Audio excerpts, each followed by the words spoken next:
Let me see. Are you here? Yeah, perfect. I'm here. Perfect. Can you say something again? I guess the microphone was a bit off. Testing. Testing. Yeah, it's not bad. I should be good. Otherwise, I would let you know. So, hello and welcome, my friends, YouTube. Funny enough, one of my I'm here joined by my friend and fellow coach Morgan. Good evening. Hello, man. And funny enough, I just wanted to share. Like, I had one of my subscribers asking me like 2 days ago if I'm still okay because the last video I uploaded was like this coronavirus video. So, just for everyone watching, I'm okay. I'm doing pretty good, and I wanted to start a new podcast project. So basically, I don't know how we'll call the whole project. Maybe like something like Quarantine Chronicles, something like that. And I was thinking the other day that I want to become more active on YouTube, but I was not really sure what to do, and I was asking myself, in which area could I go? But then I just admitted to myself that, mostly I say that, okay, nutrition and fitness is my biggest passion. But to be totally honest, the raw term is just bodybuilding. Like, raw bodybuilding is one of my biggest passions, natural bodybuilding. I even watch enhanced bodybuilding. I practice it myself. I mostly try to talk around it. Like, I never wanted to use the word bodybuilding, but this podcast here is simply about bodybuilding, nutrition, supplements, all the good stuff. And I decided to do it with my friend Morgan because he did a competition last year. He's also really, really into that stuff. And what I decided to do is on a weekly basis to share our weekly training, weekly nutrition, our challenges, our supplementation, maybe some stories from our clients, and then also answer some questions from the audience. So make like kind of a bodybuilding podcast, so to say, during our quarantine times, because now we have more time, and maybe we also have some other approaches to training and just like have a back and forth.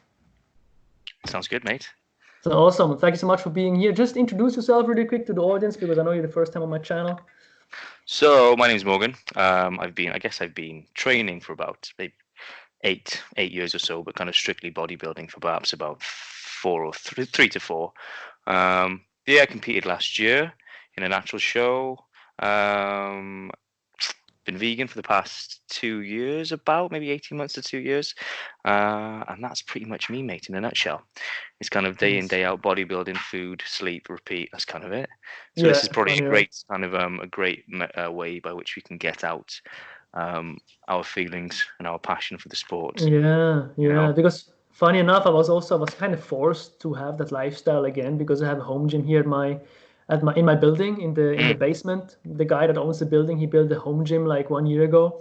And since we're all quarantined, I was like, what do I do now? And just like a natural thing just happened naturally. I started to go to the train 5 times a week, watch more bodybuilding videos on YouTube, go really like deep into that lifestyle again. So I was like, dude, right now it's just so much fun. I'm just make the best out of the situation. So I know you also have a gym right now, right? So I've thankfully with work I've got access to gyms. So I've got one in my town where I live. I've got one in work then where I work, which is about 5 miles away. So whether I'm in work or out of work, I've always got access to a gym, thankfully. So training hasn't taken that much of a impact from the coronavirus lockdown. Fortunately, it's gone back to a bit of a basic kind of approach with barbells. But it's been quite refreshing. I've stayed away from barbells for a good couple of years because I find it really does kind of take it out on my joints a fair bit. But I think upon reflection, looking back, it was probably because I was pursuing much more of a power approach with my lifting. I was really kind of trying to chase numbers as opposed to stimulation in the gym. So now I've kind of developed this new approach with bodybuilding. Kind of, it sounds bro, but you're feeling the muscles work, pushing the weight with your muscles instead of throwing a weight around for the sake of it. I've kind of a new almost relationship with the barbell, and it's working quite well. So training hasn't been affected that poorly, thankfully. Very much on the straight and narrow for the time being. And I think when all of this lifts, I might even stick to the station gyms for the time being because I'm getting so much done. And I'm enjoying, again, going back to the basic stuff that kind of worked for me in the past. Now that I've developed a new relationship with it, it's working quite well. So I don't think I might not go back to a commercial gym when this all blows over. We'll see how it goes. Same. Yeah, it's interesting. Same. Yeah, same. Because you're just alone with the weights. You can hammer your music, Yeah, exactly. Yeah. Or if you skip like a muscle. Sorry. Yeah. with this kind of isolation period, like you said, you're training 5 days a week. You're watching these bodybuilding videos, these documentaries. I think having this time alone in the quarantine it allows you this time for your passions to manifest. You're Yeah. finding all of this downtime all the time. Your mind wanders, and it's always going to go back to what you have an interest in, like you say. So now your passion for bodybuilding is really starting to come to fruition. Yeah, it's kind of weird, man. It just came out naturally. I just received a book about vitamin D, a whole book just about one vitamin. Mm, I bought like a couple of new supplements to try out. And yeah, just started naturally. I'm alone here, so I know you live with your girlfriend right now, but my girlfriend is not here. She's in India right now. And wow. I was like, dude, what do I do now, man? I'm completely alone. I just came out on my own. So it's like, man, Mm, there's something about that. So let's just start yeah, a show, start a I think podcast about it. hopefully it'll be Yeah. the same for a lot of people. They'll have this downtime now, and they perhaps they've not discovered their passion or their real interest yet. But having this alone time, almost this forced meditation, when you have this increased amount of downtime, it's going to bring about these passions a little Oh yeah. more prevalently than perhaps it otherwise would when you've got commitments like work and a family that you've got to take care of as well. I think this time is going to be good for all of us, whether you're into Yeah. bodybuilding or not. Yeah. Yeah. Yeah. So how do you approach your training, by the way? I didn't ask you last time on IG. Like, what's your training split like? How many days a week? Yes, training split at the moment is upper lower rest, upper lower upper rest. Hmm. Each of those upper sessions has a different focus. So the first session's kind of a little more push focused. The second upper session's a little more pull focused, and then the third is kind of a mixed bag with a little more emphasis on the isolation work. And then the lower sessions as well, there's one quad focused, one hamstring focused, and that's kind of it. So if you say, for example, pull focus, you do the pull movements in the beginning of the workout, or do you do more volume, or like both? Or Yeah, so what's your? I'll emphasize the pulling movements on that day by having them first, Hmm. have Hmm. take place before the pushing, and vice versa. And then on the third session or upper C, I start with chest pushing, second movements of pulling, and then I really go to town then on the arms really and isolate them to within an inch of their life. Hmm. Hmm. I'm just curious, like I used to have the same upper session always back in the days. And when I was programming my own training, I always did chest before my back movements Mm, because I wanted to emphasize on my chest. But then I started to work with Steve Hall from Revive Stronger. Shout out to mhm. the boys. And he told me to do back first. I will post that in his forum, by the way. Yeah. Yeah, shout out. So he told me to do back first and then chest after, because he says if most of his clients the bench how you said the progression or the performance on the bench doesn't decrease if they do like back before. What is your experience? Is it the same? Okay. What do you Very have to? similar. I don't tend to find much of a performance decrease depending on where I situate the compounds in a session. I'm not sure whether that's just neurologically my body's become so efficient at kind of channeling energy into the compounds, perhaps. But I don't really find much of a difference really where I place them in the workout. I'm always able to get enough stimulation in, and the logbook kind of justifies that as well. My numbers they go up they go up weekly, monthly at enough of a Yeah. rate to kind of justify keeping the movements the way they are. So I've never really found much of a detrimental effect to having them in the way they're structured at the moment. Hmm. Hmm. Mm. So, and what do you do about the deloads? You train like 5 weeks and then you take 1 week deload, or how does Yeah. it work? So I've found kind of I guess my volume kind of threshold. I Hmm. know where it is. So the deloads are usually pre-planned. Um, After the fifth week, I always flirt with the idea of a sixth week. Like end week four into week five, I'm like, oh, this is amazing. I got so much energy. I can't wait to hit sixth week. And then as the Oh, days go sweet. by in the fifth week, I'm writing down Yeah. the next workouts for week six, potentially. And I'm like, Jesus Christ, I can't do this. I can't do this. I've got like 3 pages worth of movements to do. Yeah. I think Yeah. that's the place to be when you're looking at the logbook and you think, I don't want to be in the gym doing this. I don't want to be there for this long. It's not going to be efficient. I Yeah. think you're in a Yeah. good place, even if it's just mentally to deload. If you're in that Yeah. mindset whereby you can't even get to grips with how bad it looks on paper, I think you're in a good place to start a deload. Yeah. Yeah. So I'm just curious for also people listening. So you start out the first week with like some lower volume, like minimum effective dose, kind of. Maybe you can 10 sets something, and then you add some sets during the weeks, Yeah. and also some movements even. Or how do hmm you do it? I keep the movements constant throughout the training cycle. I Mhm. won't add them in as the weeks progress, but typical kind of the Renaissance periodization. It's a periodization approach, I guess, with Mike Israetel, with the kind of minimum effective volume at the start, and then just slowly ramping it up as the weeks go by. But something I've been kind of flirting with introducing is keeping volume stagnant until it comes to a place where you need to increase it. So say if your numbers are going up week Mhm. by week, if you're Mhm. beating numbers week by week with the same volume, I mean, you can probably get away with that volume for a good number Yeah. of weeks before you have to increase it. If it then comes to a stage where perhaps you've hit a plateau in your numbers for perhaps a week or two, then maybe it's time to up the volume a little bit to offer that volume Mhm. Mhm. stimulation. That's something I've not kind of implemented it yet, but it's something I've been flirting with over the past couple of Yeah. trainings, you know. So Yeah. that might be interesting to try out and report I back. mean, technically it should make sense because you have some people that stagnate through the whole 5 or 6 weeks and some people that Mm, add through the whole. I mean, I try something similar. Like first I told myself, yeah, I'm just gonna do like 12 sets for the bigger muscle groups for like 5 weeks and see what happens. But mm, then after the second week, third week, I was like, dude, I can do way more. My sleep is so tight, everything works. I eat so much yeah. food. I was like, yeah, let's just add something and just start naturally happening, like you Mm, said. But I also like I'm in the fourth week, and like you said, I had to laugh so hard because yesterday I also thought like, yeah, maybe I can do a sixth week, dude. yeah. Even make more gains. But today I was at the gym, 4 sets of Romanian deadlifts, 8 sets of split squats, 3 sets of 4 sets of front squats. I was just so hammered after the gym. I was Mm, like, I wanted to call my girlfriend on WhatsApp, like video call. I told her, "I sorry, I'm hammered. I cannot call you." Like, what? yeah. You Yeah. know, I was like, okay, perhaps one week more and then I'm good. No need Yeah. to like push it That's further. another one. If you're in a place where you can't even call your girlfriend because you're so beat up from your jet training sessions, you're probably due a deload. You know. Probably, man. But Yeah. I called her right. I called her before this podcast, so maybe I'm still good to go for one week more. But I Oh, just called her for 15 minutes, so go for it, maybe mate. Have a 6 week. Let it crush you. yeah. See if you make it out the other side. Yeah, let's see, Yeah. yeah. But yeah, I guess it's a huge problem. I see some. I guess it's like a difference between people that are really like into training and guys that are like recreational lifters, because I know some friends of me that are like more recreational lifters. They don't really do deloads. Like one friend of mine, I No. love the guy. I train with him sometimes. I love the guy. Like I told him already. But this guy trains so intense, like 15 sets every time. I was like, dude, if I would train like you, I would be crushed. I would be like Mm. crippled almost, man. Oh mate, I've got the exact same situation in the gym I train in before all this. The commercial gym I go to, there's a guy, and I love the dude. I love him.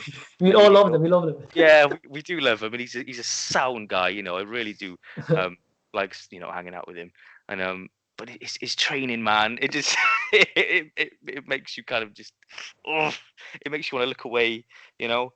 And he's Yeah. such a guy. I want to try and reach out to him. And in fairness, he does ask questions from time to time, and I like sit him down and say, look, mate, perhaps if you try implementing this, I think your training would really benefit from it, you know. And our past conversation was when he was saying he's feeling really beat up. You know, his numbers are dwindling, this, that, and the other. He's having poor sleep. And I'm like, mate, they're all telltale signs that you need a deload. And again, like you say, Mm-hmm. recreational lifters, it's not a bash. They're not aware of these kind of principles that you Yeah. need to employ to perhaps make your training Yeah. more efficient. So I Yeah. did recommend it to him. Um, yeah, God, mate, yeah, that sounds really good. I'll give it a go next week. Next week comes by, what's he doing? He's flipping. He's quad supersetting upright rows with Oh, bicep curls and chest flies and that. Oh, mate. yeah. Oh, it just head in hands moment. And then my girlfriend has the same conversation with him as well, just to try and just to push him in the right direction. Nope, not a chance. Not a Yeah. chance. Yeah. Um, and Yeah. Yeah. it's unfortunate, like you say, the recreational lifters aren't aware of these kind of these principles that'll take Mm-hmm. their training to the next level. And I remember being there myself, thinking unless you're in the gym hammering yourself all the time, what do you think? I remember being in that situation as well, Yeah. and unfortunately, um, we're in a much better position now. But I think perhaps maybe 10, 15 years ago, the information just wasn't there, or it was Yeah. much harder to access. It was much harder to be accessible. I remember when I stumbled across Revive Stronger initially, it kind of opened up this world of Yeah. kind of sense. Everything suddenly Yeah. made sense. I found Steve Hall, Pascal, and then moved on to Michael Israetel, and everything just kind of really became clear. Yeah. But it Yeah. took so long to find these kind of Oh yeah. answers. So long, which I think is one of the parts of I really do enjoy, is getting to help people look through the clouds early doors, early on in the lifting career, so Yeah. they're not Yeah. tripping over themselves for years and years and years. Because I've been there, I've been Yeah. in there. If I was applying what I knew now, perhaps 5, 6, 7 years ago, I think I'd be so far ahead in Yeah. terms of training career. So this Yeah. is the coaching aspect that I really do enjoy. Again, is kind of helping people just look through the crap and find the answer. Yeah, for sure. And you also have, just for people listening, you have a template, right? Like a home training template for people. They can Yeah, sure. So have. I put together a home isolation template for free for people to access if they want to. It's kind of Yeah. it comes with 3 different training splits, 4, 5, or 6, and each of the movements are kind of customizable to meet your equipment availability needs. So there's kind Yeah. of dumbbell selections, there's banded selections, there's household utensil selections. So regardless of your availability, you can make it fit for you. Yeah. I will probably put it somewhere in the description below. I guess you have like a Very link, kind. right? Thank you very much. Yeah, perfect. I'm bad at making publicity. We should mention it at the beginning next time. No But it's dramas. okay. Good. What else? Yeah, just for people also listening, you also progress with reps in reserve, right? Because it's a term just for people listening also. I got coached by Steve Hall from Revive Stronger. I found out about him in October 2018. And when I started the coaching, he also told me, dude, in the first week, just let like 3 to 4 reps in reserve. Don't train to failure and just do like 3 sets of rows. And in my head, I was like, dude, 3 sets of up barbell rows, 3 to 4 reps in reserve. Man, that's not even training, dude. I was like, what is this? But of course, I paid the guy. I was like, I paid him, so maybe I should do it, of course. So I started to train like that. But funny enough, it worked. Like even if you let 3 reps in reserve, you don't feel that beat up, and then it's actually fun to progress to failure at the end of the mesocycle. Yeah, for real. Yeah. I found, again, same with working with Pascal for the first time. I was kind of I was just exploring reps in reserve and kind of increasing volume throughout a training cycle. But then Pascal and I started working together. Again, he offered like developed a template for me in which I was working kind of almost 2 sets an exercise for the first week or so. And again, you look at it on paper and it's like, what is this? What am I? I'm not going to progress with this, surely. But then again, it's the accountability then of having a coach. You're going to do what they give you. You're paying them. You're giving them money. You're not going to just look at it and think, well, no, I'll just do this instead. That's the whole purpose of accountability. So you make the most out of every rep. I remember doing it for the first time. You think, right, I've really got to milk this for all it is, because it's only 2 sets. Only 2 sets of bench press. I've really got to get everything out of this I can. And it really it's an eye-opening approach to training. Again, I think both of us were probably in the same boat. We were in the gym, just hammering volume for the sake of it. Oh yeah. And it gets to a point where it really does become redundant. So the accountability aspect of the coaching is really a very important part of it. Having faith in your coach, knowing that they know what to do. Oh yeah. I guess even if you have the knowledge, you always self-sabotage. Like my biggest mistake was I was always afraid to gain body fat too fast. And I was a big fan. I'm still a big fan of Steve. So when he started to coach me, I was like, oh damn, now Steve Hall is coaching me, so cool, like I was fanboying a bit. And then I was like training and gaining body fat, and I suddenly started to feel a little bit unwell. I was like sending him pictures, and he always told me, mate. I don't know if he said mate. I think he says he's from the Probably UK. said mate. That's a British. I think so. Term. Yeah. I think so. He was like, "Hey mate, you still look good. You need to eat more, increase calories, eat more." And then, funny enough, I had no problem again with eating more. I was like, I feel a little bit unwell, but Steve said it's okay, so maybe I should eat more. And I started to enjoy it, man. I started to enjoy looking bigger. I started to enjoy having more body fat, because I was like, dude, I'm actually doing the thing now. I'm actually having my favorite podcast host as a coach. I'm doing the thing. And it just helped so much to get rid of these mental barriers especially for me, it was like eating a lot of food. For sure. That's again something I miss since I've stopped working with Pascal. Is I find that my training is good. It's just that relationship with your own body becomes a little more intense when you haven't got that perspective from a coach to say, dude, you look fine, you look really good. And then, and also look at your numbers, look how your training's progressing. Having that accountability does count for a lot. And it's something my girlfriend actually helps me a lot with. Is she kind of says, no, dude, you look fine, you look really good, And in fairness, she's helped me a lot with that. That kind of developing a good relationship with your body is something I could talk about for ages, because I've really suffered with it, man.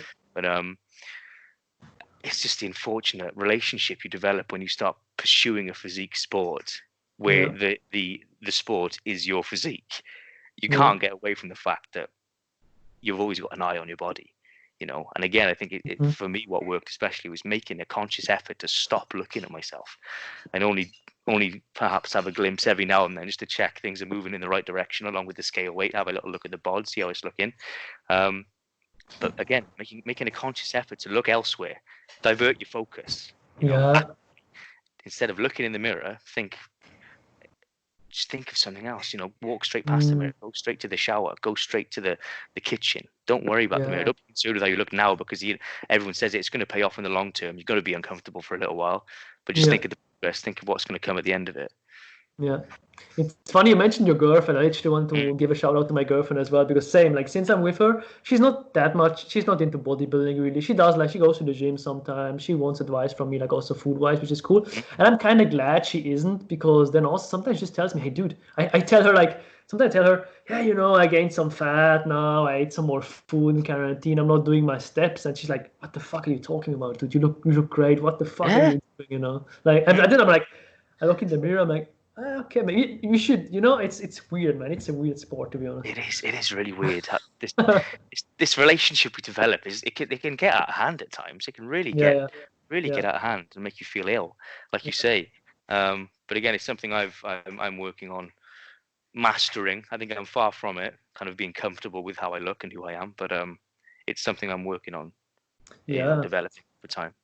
I mean, funny enough, people don't know, like, when I look the best, I mostly feel the worst. I mean, for you it's the same, I think. Yeah, performance-wise, for sure. Again, I know we touched on it last week when we spoke, but only now I feel like I'm really starting to break down these mental kind of toxicities which build through a prep. Things like the food focus, the obsession with how you look, and again, when you step on stage, that's the best you're going to look, kind of hopefully ever. Or no, hopefully ever. That moment in time is going to be the best you're ever going to look, period, at that moment until you step on stage in the future. So to watch that almost dwindle away in the pursuit of becoming better, it's an awful battle to go through. It really is. And there's days where if I let it overwhelm me, it can ruin my week. It can make me feel like a sack of shit. But again, only now, like I said, I'm breaking through these mental barriers. I'm accepting that I've got to beat my numbers, and to do that, I've got to eat more. I've got to get heavier, and it's just part and parcel of the sport. Just for people listening, you have been at like 6 or 7% body fat, right? Yeah, for sure. If they want to, I've got a few shots on my Instagram that they can check out. Just bodybuilding stage lean. It's a great place to be. Looking back. But it wasn't a great place to be when you're there. Yeah. But then also, like, as you said, if you're once like 6% body fat, you will always be fat after that. Yeah, for sure. Unfortunately, that is the standard you set for what a physique should look like, and it's hard. It's hard to undo that. For sure. And I think you've got to kind of versus the general population. Those of us who are interested in bodybuilding and physique sports, I think, are always going to look a little better. Because we this is what the sport's about. We strive ourselves on developing ourselves, and we're so in tune with our nutrition and our training. We're always going to look perhaps a little more aesthetic than the general population. I think we forget that as well. Yeah, for sure. Or regardless of how much body fat we have, because you never really let it like slide too much. No, exactly. It's all in our own heads, isn't it? Really, it's all kind of our own doing. For me also, it depends on the lighting. Like sometimes when I train, I realized my old gym had like amazing lighting. So then I trained in another gym for like 2 years, and I always thought, man, I look worse than 2 years ago. What is wrong? And then I went back to the old gym. I was like, I almost look better than before. It's just like the Yeah. lighting that plays that fucks your head, and then you come home. It's exactly like super weird. Yeah. So Yeah. I've not trained consistently in work for about maybe 3 years. So I remember when I walked back into the station gym when the lockdown first came into play, and I thought, Jesus Christ, is that me? I looked in the same mirror that I was looking in 3 years ago, and I looked totally different. It's like you remember Yeah. how you looked all that time ago. And again, just to go back to how different lighting plays an effect, my bathroom lighting is hideous. It's so bad. And again, that's one of the mirrors that I can't look in because the lighting is so Same. Mine awful. also. Mine is weird. Yeah, Yeah. Yeah. yeah. Yeah. But then I've got my kitchen has got the little spotlights that hang down, Yeah. Yeah. and it's just like one downlight, and it makes you look fucking jacked, even when you're feeling a bit sloshy and a bit bloaty. I look fucking awesome. So that's the only Yeah. mirror. That's the only mirror I look in when I'm standing in the kitchen if I want to get kind of a feel good about how I'm looking. Yeah, exactly, dude. It's Yeah. weird. I don't know if people can resonate with us talking about this. Some guys will for sure resonate. Mm. Like some guys at the gym. I make this joke. Gym guys always know where the best lighting is in their gym. It's like an Yeah. insider joke. Like you can tell. Like if you're a lot in the gym, you always know where the best lighting is. Oh And yeah, for even sure. even at what time of the day. When the light Yeah. comes in like this, and then you take the picture. Yeah. Yeah. People forget it's almost an illusionary sport. You're making Yeah. yourself appear bigger, and the Yeah. lighting's always going to play a part in that, along Yeah. with the tap and Yeah. angles. But it's Yeah. not just a For case sure. of rocking up on the day and just kind of, well, this is me. You've really got to work to make certain aspects look bigger, certain aspects perhaps look smaller, like your waist, tilting your hips back a little bit to make it look a little Yeah. more V-tapered. Things like this really come into play. So I think people have got to remember that as well. It's almost a game of illusion. Yeah. How you actually look. Yeah. Especially when you post stuff on social media, I realize when you see me in real life, I weighed like 64 kilos, like 175 tall. I'm not that big. But I posted like some side chest shot on my Facebook and Instagram the Mm. other day. Oh And yeah. literally one person texted me, one of my first personal training mentors. She thought I was like, she was worried. She texted me like, are you taking steroids? She literally texted me, are you taking something? I'm like, no, it's just like the posing. She Yeah. was like, dude, you look insane, bro. That's And the thing amazing. is, you tilt your hamstring a bit. Your hamstring looks bigger. You're going. Mm. She was like, are you taking something? I'm like, no, it's the lighting, it's the Yeah. pump. It's crazy, dude. People that Yeah. don't know about that, they're like, dude, what happened, bro? Mm. Like. And that's the best compliment you can get. Of course, I As was an like, I athlete, made it. you I want made you it. want gear? No, I'm not, but I'll take it. Thank you very much. Of course, I take it. It's Yeah, 64 the kilos. best compliment you can get. Oh yeah, because I always think like, I always beat myself up often. Like, bro, you're 64 kilos. In the off season, you're 71, 72, bro. You're 5'9", you should be heavier. But I have like these small, like what do Yeah, you call wrists? Like, I'm the I guess same. that's like your same, huh? Yeah, Have like, tinsel wrists. yeah, some girls are the same height as me, always have the same wrist size as me and hand size. It's weird, dude. But I'm like, come on, it's just an illusion. Interestingly, my Fitbit strap, I noticed, whilst I was in prep, I currently wear it on a 3. Whilst I was prepping, it was down to 1. I was, it goes to show you lose weight everywhere. So Damn. I was down 2 notches. Upon Yeah. reflection, I can't believe it. I know this is a bit random. I'm digressing a little bit, but Yeah. just to show how much kind of weight is distributed everywhere, and your body Yeah. will take weight away from anywhere it can. Yeah. It comes Yeah. down to the nitty gritty, And you weighed 63 kilos, right? At Yeah, 178 I tall. was 62 at my lowest, and then 60, I think 63 or 4 on stage, and now we're up to 76 kilos. 76. So yeah, 12 kilos up, Yeah. which is great. Yeah. I think I did lose a little bit of size going into it, and again, I think that's to be expected on your first show. When you're trying to figure things out for the first time, even with your coach, when you're going through it for the first time, there's going to be certain aspects that you don't know how your body's going to handle. Yeah, So for sure. upon sure. reflection, there's things I'll do differently next time. But yeah, we're up 12 kilos now. 12, 14. I think you said 12 for last. Yeah. 14. Yeah, 14. 12. Yeah. Even more. 6. 50. Dude, math. Fuck. 14? I think it's 14. Yeah. 62 so, yeah. plus 14. This yeah. 76. Yeah. We got it. Crazy. Yeah. So, did you have a time in your life where you were also like pretty lean, perhaps photo shoot lean?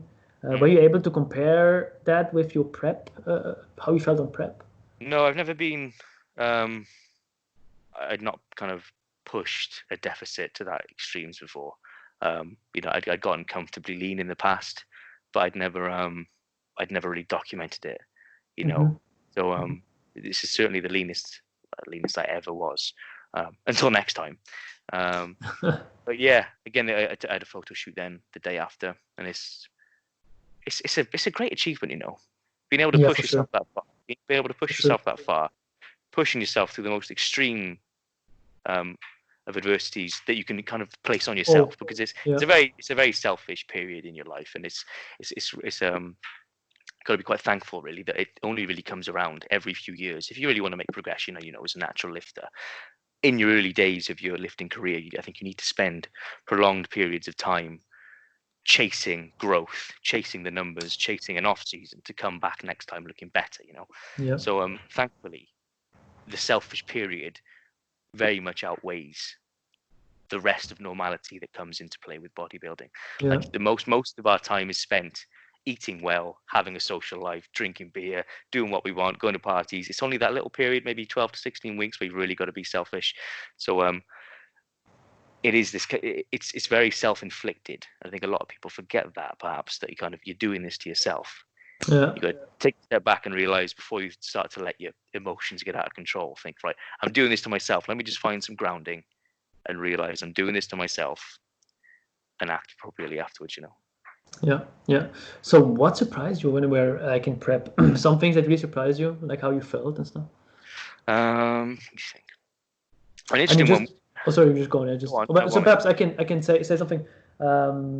In 2018, I did a photo shoot as well, and I was a little bit too late, so I had to be really harsh on my calories and my activity. So I had some similar feelings maybe, or perhaps not as strong as you. But one thing that happened is it was so self-destructive. Like in the evenings, I was watching these 10,000 calorie challenges. Like I had this urge to watch these eating videos, man. Like people eating a shit ton of food. My head was fucked in the head, man. Yeah, it will play with you massively. I remember upon reflection, you're told when you're going into it to avoid watching these food videos, watching these mukbang videos of people just stuffing their Oh faces. yeah, Before you know it, you're subconsciously looking for these videos, and yeah, it's like you don't even recognize you're doing it. I can relate that to how I was around family and friends at the time as well. Upon reflection, I thought I handled it very well. I thought I was very composed. I felt I kept myself quite grounded emotionally. But then having conversations with my partner and my mum and the family afterwards, I was a prick. I yeah, was a prick at times, and they're telling me, and I remember these interactions I was having with them where I thought I was handling things fine, but they said no, you're an absolute arsehole at times. And I was like, I'm upon reflection, I'm like, was I? I swear I did things right. I swear I was a nice guy, but it just goes to yeah. show how twisted your own perception becomes of who you are, and Oh yeah, how life affects you. It's very difficult to stay grounded during those periods. And again, oh something yeah, to go forward on. Again, taking that forward is something I'll be much more meticulous about, is how I'm handling myself on a day-to-day basis, and yeah, putting systems in place that are going to keep me grounded when perhaps things might get out of hand. yeah, yeah. Yeah, it's a funny thing I also mentioned on our Instagram live that when I went back in the days, I had a job in Switzerland. So before I went to work, I trained before work.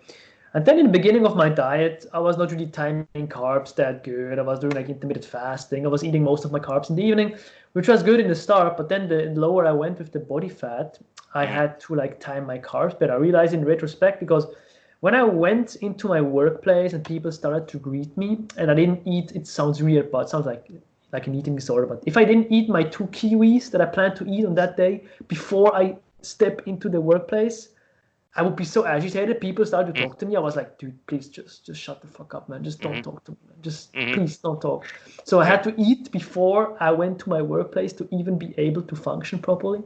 And also at the gym, like I see in the back of my head someone coming and I'm like in diet mode. I'm like, bro, please don't talk to me, man. Please don't talk to me. Just pass by and just start to avoid people, man. It's super, dude. Yeah, you start looking down, you start looking at your phone.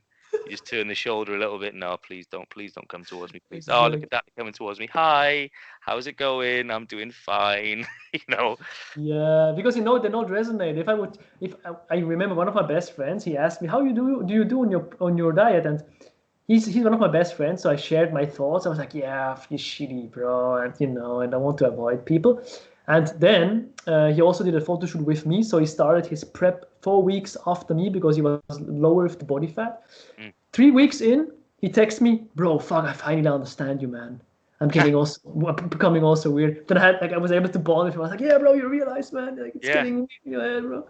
yeah, and that's when the community really comes to fruition. Is when you are struggling, other Yeah. people that are struggling they'll just naturally congregate, and it's that support system then which you develop, which is very, very reassuring. I didn't think the community was that close knit until I dived into the depths of a prep. Oh yeah. Support, the support comes to you in abundance, and it's such a reassuring feeling. And you know, very, I feel privileged to be part of the community. Really, it's so supportive when it Yeah. needs to be.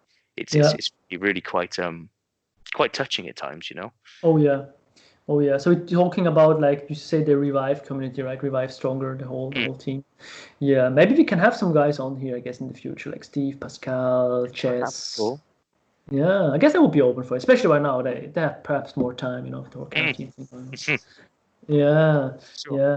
So some weird thing also that I realized later on, my libido always went down when I was a certain body fat percentage because you Mm. all have like this body fat settling range. Like if you go too high on the body fat, you automatically lose body fat again because you have an appetite. And if you go too low, your brain will trick you to eat more if you don't have like some systems in place. And if I go too low, my libido drops. So what I realized, just in retrospect, it's a funny moment. I have some friends of mine that they don't do bodybuilding, but I went out with them back in the days and stuff. And then sometimes they scroll on the Instagram and they follow like some girls, some models, and like, oh man, she looks hot, da da da. And then they show you the picture. And when I was like low with body fat, I wasn't able to resonate. I was like, she looks good, but why are you guys like freaking out? Like it's not Mm. that she's not that special. But Mm. then like a couple of months later, like when I'm like normal body fat, I look at that picture, I'm like, oh yeah, you're so right. Like these little Mm. things you realize in the retrospect. These little Yeah, things. It's weird. yeah, for real. My libido's not really come back to where it was until again a couple of months ago.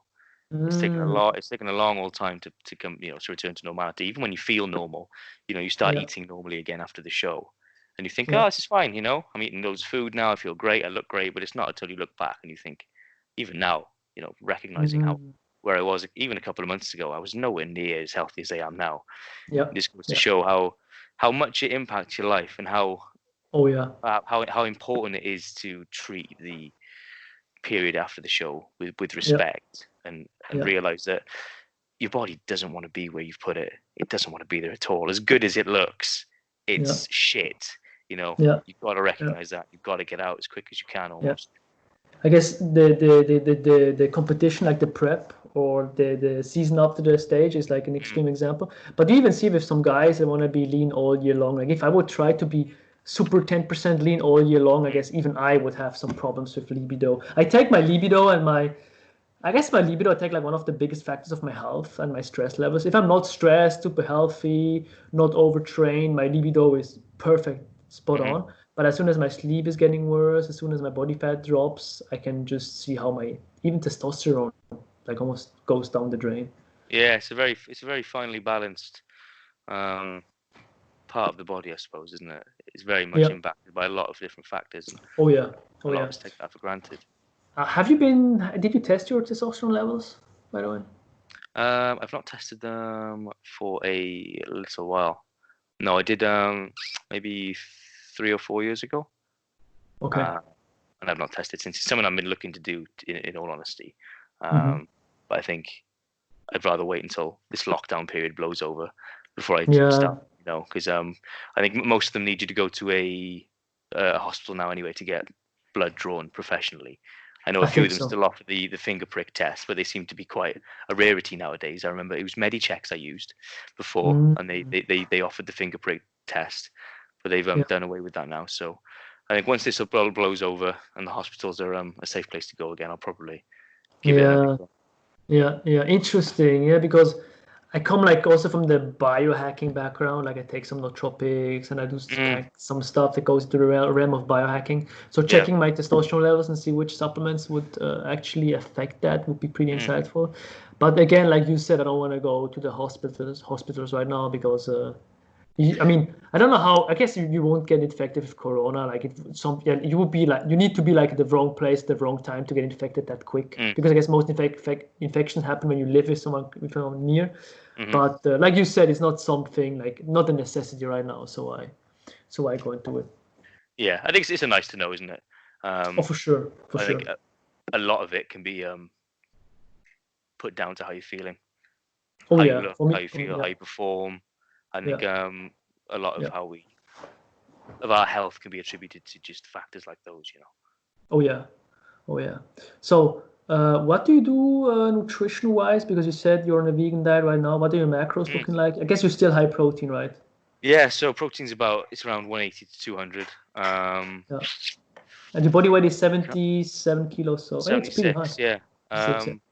Carbs of 400-ish and fats just kind of maybe 45 to 60 around that mark. My fiber is ridiculous because inherently on a plant-based diet, it's going to be Yeah. fibrous. There's no way around that really. Like how much? But I 60 find, to 80 grams with oh that mate, many calories? sometimes it's 100 plus.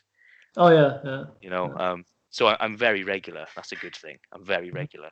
I visit the bathroom fairly frequently, um, but no, it's great. You know, it sounds like a lot of fiber on paper, but the body you soon adapt to it. The body does Oh yeah, quickly oh yeah, adapt to your intake. But yeah, so yeah. I'm on about I think maybe 3.1 to 3.2 thousand calories at the moment, 3,100 to 3,200 around that mark, and I'm And you're still maintaining. gaining with that? I'm maintaining. Okay. Mate, I've been staying away from the scale again. Just another tactic I've been employing to kind of disassociate with myself with how I look. Yeah, Is yeah. to stay away from the scale and kind of focus on performance instead. So I've kind of found this place where I feel like I'm maintaining Hmm. my body weight because aesthetically I'm looking the same Yeah, week after week. yeah, But again, training's on the up always. So yeah, I'm in the mindset of well, why do I need to push calories and scale weight if my training's progressing in the way it should? yeah, yeah, It'd yeah, almost be a bit maybe just detrimental to push your body weight to that extreme when there's no yeah, need to. It's yeah. just going to be more that has to come off in the end, you know. Yeah, I'm curious because you're also pretty high protein, me as well, and I see a trend with all these guys, like also AJ and Steve being higher protein, even in a bulking phase. And I Mm, guess in a bulking phase, you don't need actually to be that high protein. Now, Menno no. Henselmans, he talks about 1.6 grams of Hmm. kilograms is sufficient. But I see a trend with guys eating more. I don't know. AJ says he sees a benefit. How is it Hmm. with you? Do you really feel or see a benefit by being that much high protein, or do you just eat so much high protein to just have like peace of mind? Um, Peace of mind because again, I think the evidence um, on kind of a plant-based protein versus a animal-based protein and its effects on the body is kind of again it's very much in the a grey area at the moment. It's not kind of a Yeah, black or white. So um, I've kind of taken a step back, kind of disassociated myself with the vegan brand and said, right, if I want to make my performance the best it needs to be, I've got to look at things on paper. I need to yeah, analyze, the yeah, research. And from what I've found, it's kind of again, it's very much in this grey area. So I'm keeping my protein on the up and on the higher ends to kind of yeah. hopefully accommodate Makes for sense. any potential amino acids, perhaps deficiencies in Yeah, some of the yeah, foods I eat. So I find by again keeping it up, it's perhaps going to yeah. buffer any detrimental effect potentially. Have you heard of the DIAAS score?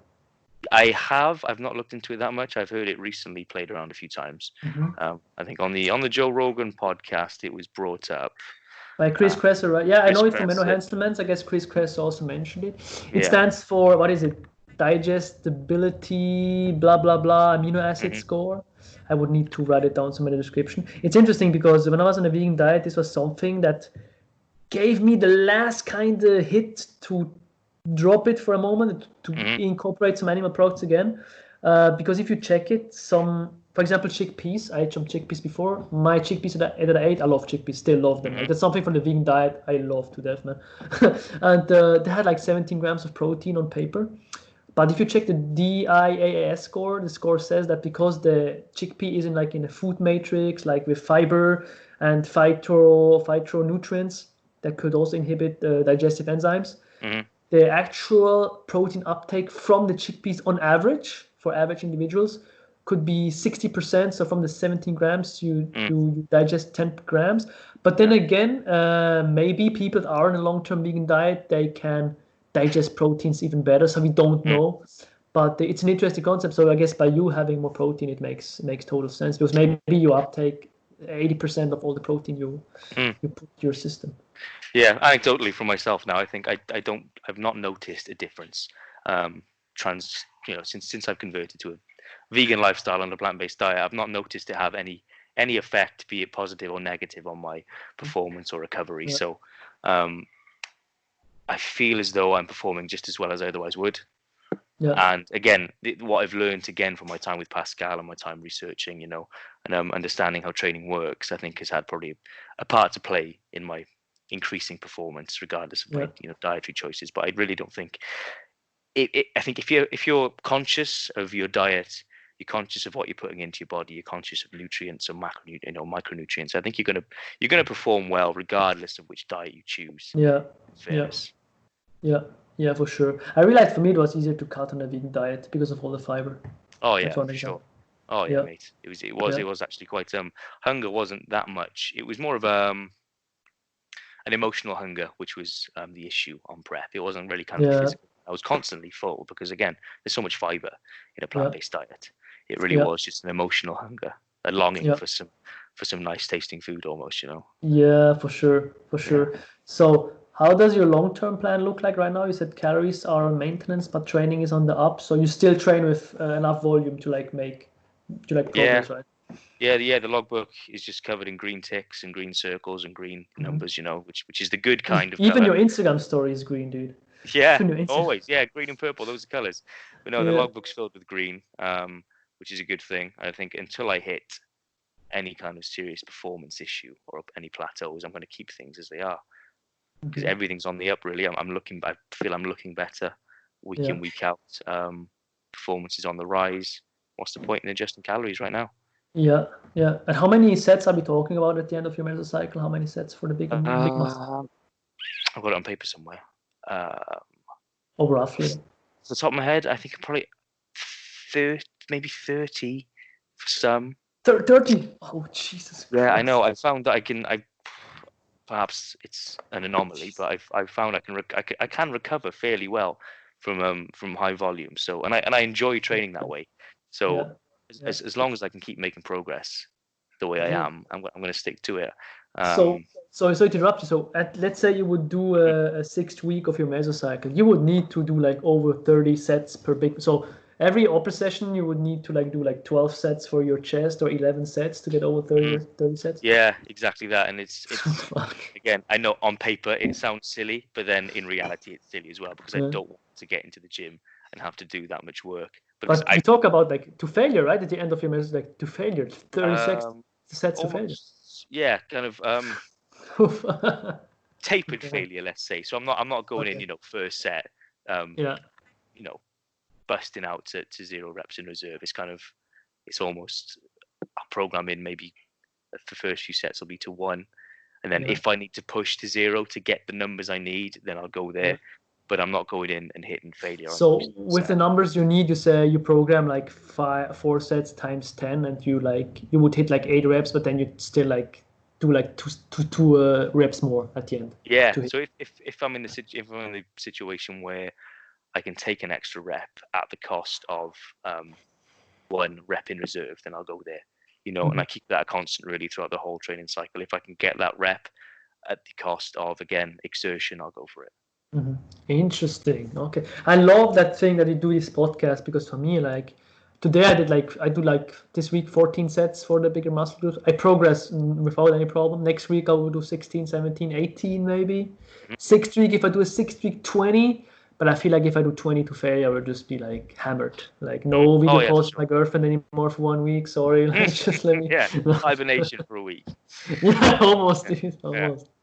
Yeah, it's interesting. 30 sets. Like for the back as well, like back, chest, legs, 30 sets. Yeah, my back can probably take a little bit more, to be fair, but that's certainly that's the limit for me. I can't go any further than that. I'm just curious, Um, sorry to interrupt you. How did you find out that you need so many? Because I cannot imagine you wake up one moment like, let me do like 30 sets, you know? yeah, so it's tapered. It's been tapered in as the training blocks have progressed. So if there was a period of time where I'd reach kind of week 5, I'd have week 6 on paper, and I think like I could go for it if I wanted to, but I really don't want to, because again, it's a lot on paper. So I'd start almost bringing my maintenance sets up at the start of a new training cycle, and having almost a shorter of a taper. So I'd maybe, instead of starting down here and getting to there, I'd start maybe here, and then the next week there, just to kind of see how things pan out, you know. I think scientifically it happens. The closer you get to your genetic limit, the closer this gap gets, right? Yeah, from what I've heard as well, the gap becomes a little bit a little more closed, and I don't think I'm near my genetic limit now, but like I very much feel as though I've got the shape that I've got the shape. How do I word this? You get to a place where you've developed enough to know where it's going to grow. Yeah. You're not going to get these, my delt's not suddenly going to pop out here. You know, it's not going to suddenly start growing out here. It might get a bit thicker. I mean, if you take roids, maybe, but not yet. Yeah, exactly. But naturally, the shape's there. It's just going to get a little thicker, a little denser. So I'm very much. I feel as though I'm in that position now, but I don't feel like I'm at my genetic kind of potential. Nowhere near it. An interesting question would be: how big have you been as a baby when you were born? Like how much you weighed? Don't know. I'll ask Mother. Mother will know for sure. Because Menno, sorry to interrupt you. Menno says that you can. I don't know what it is. Like I need to check his program. He says like wrists circumference for your muscular potential, but also the weight at your birth plays a role. Oh yeah. Yeah, he says birth weight plays a role into your genetic potential. Interesting. Yeah, I don't know why. Yeah, it's interesting. It was a bummer for me because I'm born 7 weeks too early, almost 2 months too early. I was like super light. I was like 2 kg. Normally kids are like 4 or 3.5. So maybe if I would have been born in 9 months, I would of course weighted more. So I don't know how this plays in. But I need to ask him personally. It's insightful stuff. I need to check. If I find the study, I would let you know next week. Yeah, sure, man. That's cool. So if you get a son, he's like pretty thick when he's born. You're a happy father. Oh yeah. Drop a dumbbell straight on him. Here you go, son. Get to it. Here you go. By the way, better. Funny story. I have heard of a guy, like a powerlifter. He has a daughter, like 2-year-old daughter. He takes her to the park, like plays with her, and then he puts her on the like a pull-up bar, and he lets her like grip the pull-up bar till she falls off, and then he catches her, for a grip strength. Yeah, get him to start early, man. Get him to start early. Let's do it, dude. But yeah, insightful to hear from your training side, because I saw some stuff on Instagram, but when you check people's Instagram, you don't get like a detailed info, Interesting. I will check my own training then, because with I remember with Steve we started at like 10 sets in the beginning of the marathon. We went up to 18 or something. Yeah. So let's see. Maybe I can push it further, but I will check the next couple of weeks. It also depends what kind of exercise you do, right? If you do it really stupid, sure. you do like 12 sets of Romanian deadlifts every week, would be like a stupid way to approach it, I guess. Yeah. So I'm in week 3 at the moment of again kind of utilizing barbells a little more. So it'll be interesting to see how I am feeling in week 5.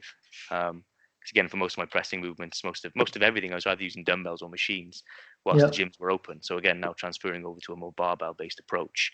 It'll be interesting to see how I'm feeling physically and mentally in week 5 when that comes around. For sure.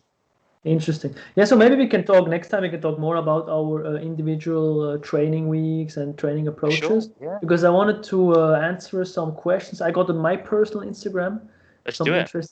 One that was really cool, like one of my friends, shout out to Patrick. He lives in Berlin. I met him once for a training session. And he asked me and also you, what does bodybuilding mean for you actually? Which is pretty... God, that's deep, isn't it? Man, that's deep. Right? Philosophy session. I spend a lot of time exploring it, and I can never really find the answer internally. I think a lot of it's. I can just start if you want. I thought about stuff. Give me your For me, thoughts. yeah, so for me, it's more like it's not just bodybuilding, it's like a way of life, kind of. For me, Mm, bodybuilding means just the commitment of lifelong improvement, not just for my body, but also my mind. I'm an avid reader. I love to read. I love to improve all my major life areas. So mm, bodybuilding for me is not just the building of the physique is one part, but also building of the mind, especially when you go into like low body fat percentages. But also overall, like for me, bodybuilding is almost the same like life building. Like when it's funny and a funny story. When I'm with my girlfriend since now almost 4 months. This month, four mhm. months.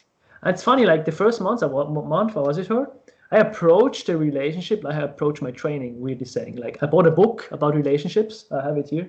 Really Yeah. good book. Like 25 million copies sold. I read the book by this relationship counselor. Like I realized, oh shit, I'm doing this wrong. I do this wrong. I Yeah. approach my relationship the same way. I improved and improved, like I do with training and nutrition, dude. It's the Mm, same with business. I will perhaps probably get a business mentor in June.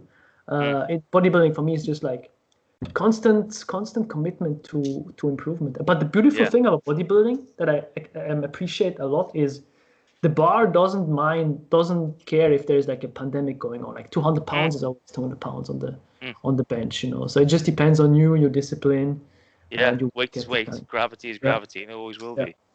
yeah, yeah. Yeah. So I think I think it's you can apply well the principles of kind of bodybuilding and that self development can be applied to any hobby or career in life. You know, Yeah. if you land on a passion, you're always going to want to find avenues by which you can better it and better its relationship with you. And I think that's what it is really. When I'm thinking of right, why is it I love bodybuilding? Why is it I love the progression and the development and constantly finding out new questions and answers? I think it is just the body's or the mind's own doing of wanting to find something that it can pursue constantly, having this constant kind of fulfillment almost. And I Mhm. think so. I don't think it's anything perhaps particularly special to bodybuilding. I think it's just perhaps we found that that is where our passion lies, and Yeah, we can apply yeah, these kind of means by which we can fulfill ourselves yeah, through bodybuilding. Whereby, say, someone, say like I'm not sure, maybe a dancer, someone who loves the art of dancing, they're going to find avenues by which they can better their performance on stage.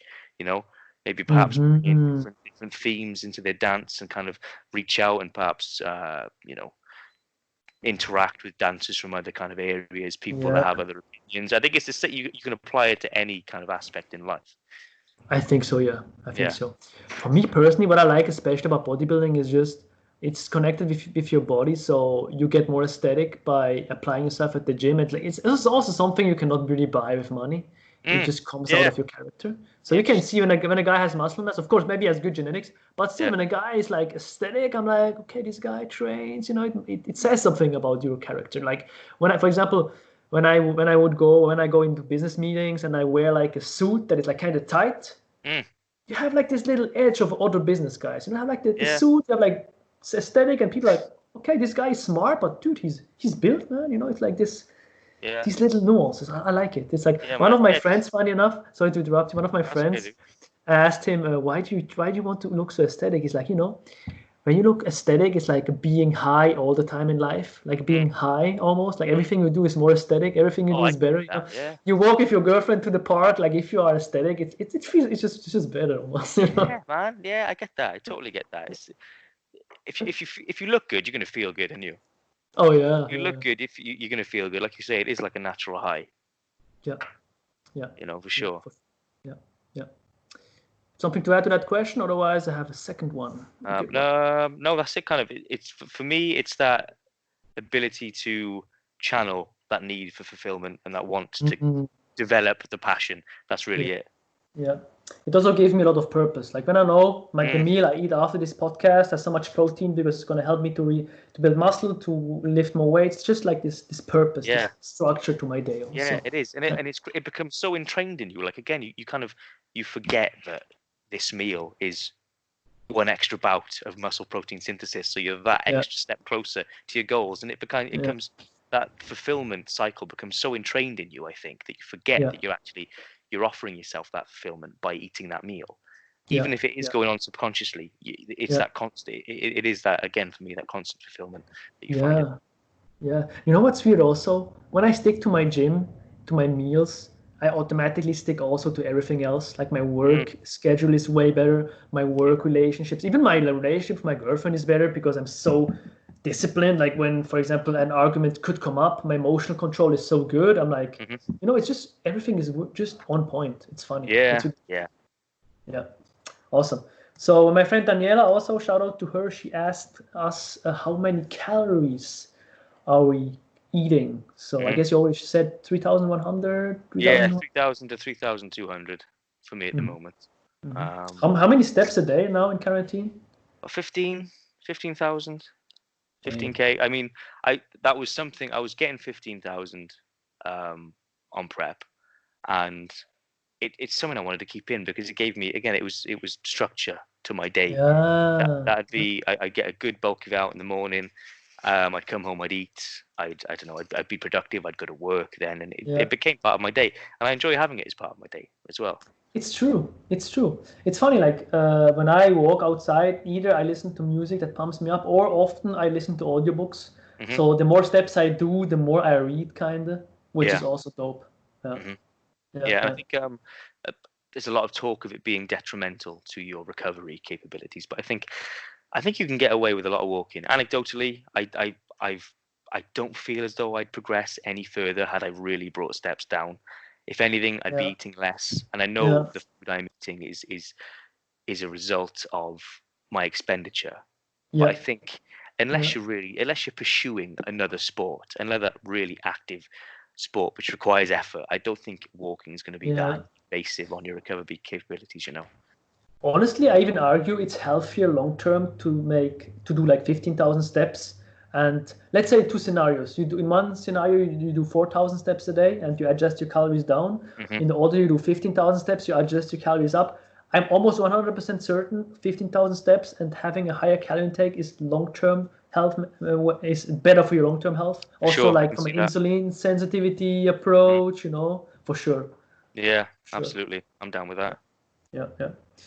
And To for answer you? the question, to answer the question, to be honest, right now I'm super chill. Also, my scale is kind of wrong. Sometimes I go on the scale like 63 kilos, 64, like even the same moment. Like sometimes just the number changes. So I'm like, Mm, I don't care about the scale anymore. I look in the yeah. mirror more or Good. less.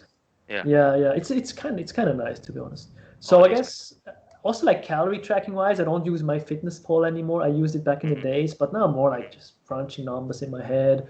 Yeah. I guess it's 2,600 on average on training days, and hmm otherwise 2,400 with like 5,000 steps a day, 63 kilos. So I go with my feelings. So right now my appetite is still there, but it's not like super high. So for example, when a meal is scheduled, I'm actually not hungry. I want to eat it. I'm like, hmm I have appetite, but I'm not hungry. So Yeah. for me, it's a good sign of, okay, I'm probably a little bit over my Mm, calorie expenditure. And the hmm gym is just, I'm in the gym, I'm exploding because I still have like some memory, muscle memory. So for me, it's fine. Awesome. Good Yeah. stuff.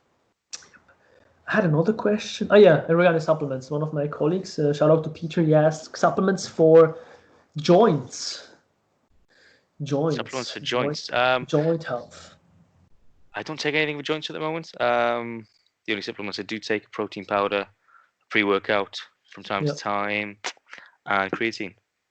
Creatine. It's kind of it, man. Yeah, yeah. Yeah. I mean, I was also thinking like first I had some supplements in mind, but then I was like, why do you have pain in the first place? Are you like not deloading? Yes. Like if I don't deload, I have like pain in my wrists and in hmm my elbows and stuff, If I don't Yeah. warm up the same, Yeah. um, that's I the think thing. always you should address external factors first before you start Oh looking yeah, to supplementation. oh yeah, Perhaps, yeah, maybe your knees feel like shit because you're quarter squatting, yeah, three yeah, times beyond your capacity. That yeah, might be the reason why, before that magical um, joint drink isn't going to alleviate that pain, no matter what yeah, you do. You know, yeah, I think yeah, people for forget sure, that. for sure, for sure. Then I gave him already advice on Instagram. I told him glucosamine, I think it's called in English, glucosamine. Yeah. In combination with something else, I checked out Menos Chorus. He talks about chondroitin or something combined hmm with glucosamine. I don't know exactly the synergistic effect. Otherwise, collagen could be interesting to check out. Collagen. Perhaps. Yeah. And also here, I have it actually here. Turmeric, because turmeric is good against inflammation. So I don't know if it's like a placebo, but when I have a high intake of omega-3 fatty acids and like turmeric, I have less joint pain, I feel like. Curcumin, I've supplemented with curcumin in the past when I've got a kind of recurring shoulder niggle. And in times where it gets particularly bad, I start to address my training, but I've also implemented curcumin as well. And it might be pure coincidence, but I have found it does offer some alleviation to the stress in my shoulder, you know. For sure. I think that again, that needs to be implemented through training, through, you know, changes you're making to your body externally. So addressing your training and using it in combination with that, you know. Yeah. I need to ask the guy. It would be interesting to know what he does for kind of sport, if he trains or not. Yeah, for sure. Because since I train, like Steve told me, way less pain in the joints, for sure. Awesome. So yeah, we are 1 hour in. For people listening, I will put your Instagram somewhere in the description, but you can also let them know where they can find you. Awesome. Yeah, Instagram Morgan Leyland Smith. It's a mouthful, so I'm sure you'll have it linked somewhere down at the bottom. And that's kind of where I'm most active, really. Hopefully a little more on YouTube now. If we're getting this underway, that would be great. But for the time being, most of my activity can be found on Instagram. Awesome. Yeah, like as I said in the beginning, we try to do it once a week. If you cannot make it once, maybe I do an episode alone or something like this. Also for the people listening, if someone listened to the end, thank you so much. Let us know in the comments below what would be interesting for you to see. Otherwise, we're just going to share our training journeys, our challenges and all this. This would be a great place to document our lifting career. Yeah, for sure. Also the accountability. Accountability, for sure. Yeah, we got to get you up into the 70 kilos, haven't we, mate? I hope. I asked my girlfriend, like, would you still love me if I get fat? She was like, yes. So I'm like, good. 80 kilos, dude. Fucking 80. We'll get you there, mate. We'll have you at 70 by the end of the year for sure. This is what we use the podcast for, to keep you accountable, to keep you eating. I hope. Yeah, cool title, like Road to 70 kg. Will be good. Yeah, getting Charles fat. Of course, I mean, I'm looking forward, because my leverage will be better maybe for the bench and stuff. Yeah, sure, mate. Yeah, there's loads of benefits. We'll get you there. Awesome. Good stuff. So, thanks for your time. Thanks for anybody listening. Also, I'm working on a supplement guide. Actually, I'm putting all the supplements I'm trying right now in the guide. So if anyone is interested, let me know. Also, something like Morgan does with his training template is like my little supplement guide thing. So just let us know in the comments, and we will like distribute that stuff. So thank you so much. See you guys next week. Cheers. So stop recording. Cheers.